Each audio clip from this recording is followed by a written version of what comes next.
A few years ago, I had a little tyke who was 8 years old come into my office with his mom. He was trying to earn a Cub Scout badge called Parvuli Day, which means Children of God. And his mission was to go over the entire life of Jesus from his birth all the way through the resurrection in this coloring book that he had taken notes in, had studied, and had learned the story through.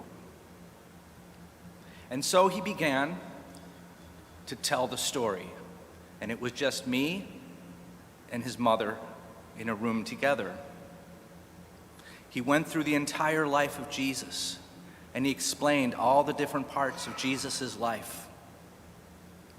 And when he got near the end, there was a picture that he had colored in very beautifully of Jesus on the cross. And I stopped and asked him, "What's that all about?" And he said, "That's God's love for us on the cross."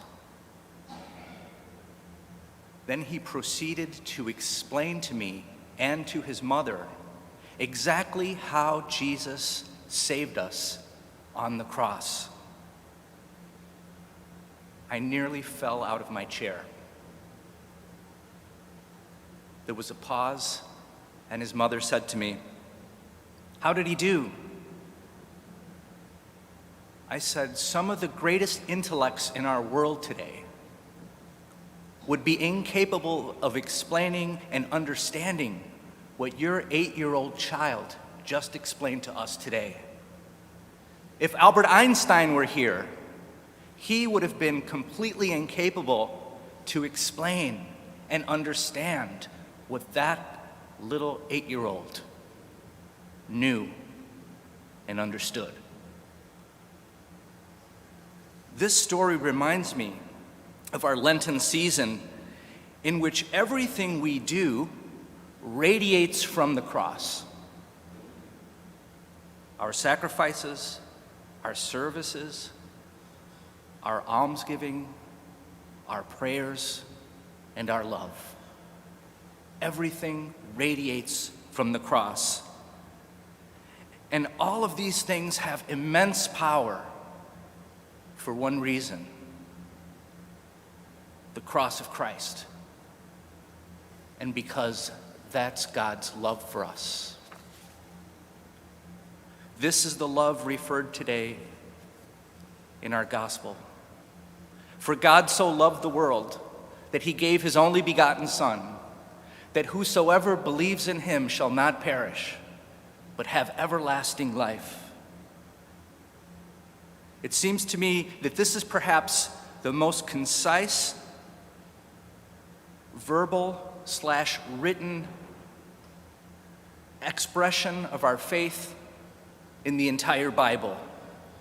And to understand John 3:16 is to understand the heart of our faith. This statement of faith contains everything.